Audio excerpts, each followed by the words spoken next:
Seja bem-vindo, seja bem-vinda a mais uma roda de insight aqui do Psisono. Bom, continuando a nossa série Sono e Infância, com a presença aqui da Renata. Vamos falar agora sobre medo noturno. Renata, o que é medo noturno? Medo é algo comum que todo mundo tem, né? Sim. Crianças, adultos, todos nós temos, né? E faz parte do desenvolvimento infantil ter medo. Contudo, cerca de 20% da população infantil, o medo acaba sendo severo. Ou seja, acaba impossibilitando, atrapalhando a vida da criança. 20% é o medo. Então, ter medo é comum? É. É até saudável, né? Quando se preocupar? Quando esse medo começa a prejudicar que a criança, por exemplo, não durma na casa do amiguinho, a criança não consegue dormir sozinha no quarto, precisa dos pais, muitas vezes não vai nem ao banheiro sozinha quando está associado a outra comorbidade, como a ansiedade de separação. Então, aí sim é importante prestar atenção.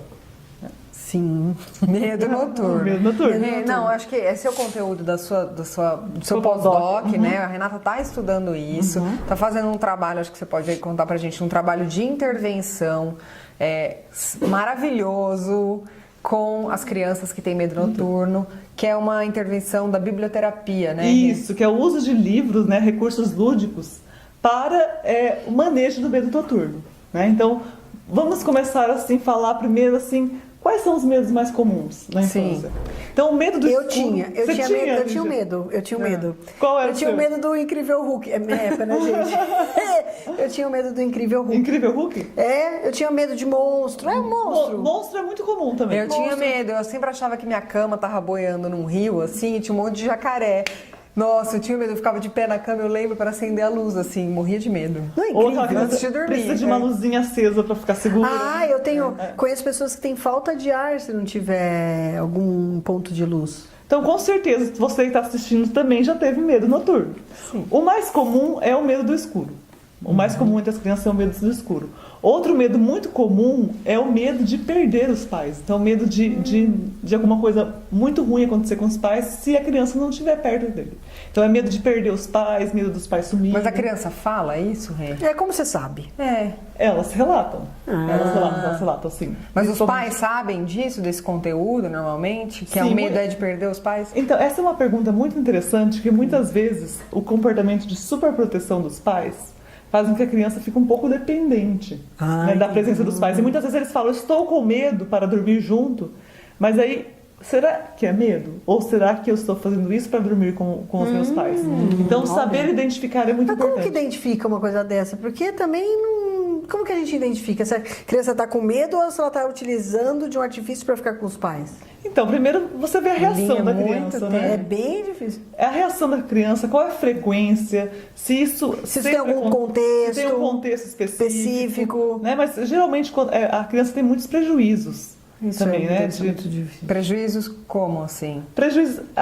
O medo noturno está associado também a problemas emocionais, problemas de ansiedade. Por exemplo, tem ansiedade de separação, fobia específica de escuro. Então, são, vamos dizer, diagnósticos que caminham junto com o medo noturno, né? Então, assim, o medo noturno não é um diagnóstico específico, né? Mas ele faz parte de outros diagnósticos, como medo específico de dormir sozinho, medo específico, fobia específica, por exemplo, de escuro.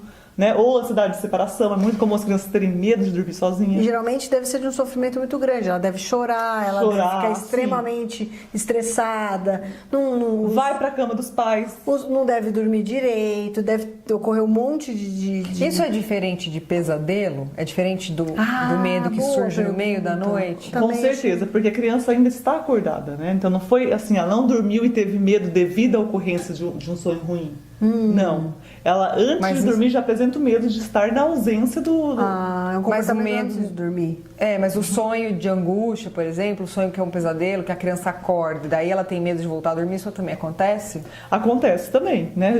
Principalmente quando a criança está privada de sono, né? Que os pesadelos ficam mais frequentes. Sabia? Olha só. Então, privação de sono, dormir pouco, a criança está dormindo pouco, ela é mais suscetível a ter pesadelos, né? A gente vinha falando aqui de, assim, a privação de sono em si, a restrição do sono, tem sintomas, comportamentos que são muito relacionados ao TDAH, né? Fenômeno, você concorda com isso? Rê, dê sua opinião sobre isso. Sim. É interessante que as pesquisas vêm mostrando que o sono tem associação bidirecional, tanto com problemas externalizantes, que é aquilo que o ambiente vê, que é de acordo com que o ambiente manifesta, tipo quebra de regras, agressividade, e também com problemas internalizantes, que é ansiedade, depressão. Então, no caso da hiperatividade, tem uns comportamentos externalizantes, que é a agitação, mas também tem internalizantes, né, que muitas vezes passam despercebidos, que é o que está dentro da pele.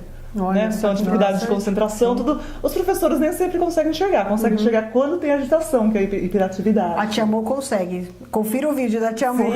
Bom, enfim, são muitos os assuntos, né? Eu acho que leva a questão, a fobia, o medo, né? O medo noturno. Medo noturno pode, então, interfere realmente no sono.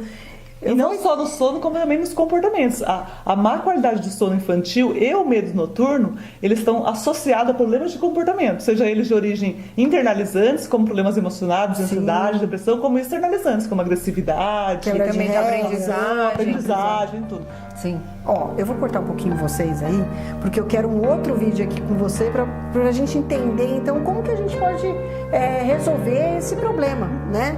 Essa questão o manejo dessa questão toda. Então, fique conosco, Renata vai ficar aqui. Até o próximo vídeo, pessoal.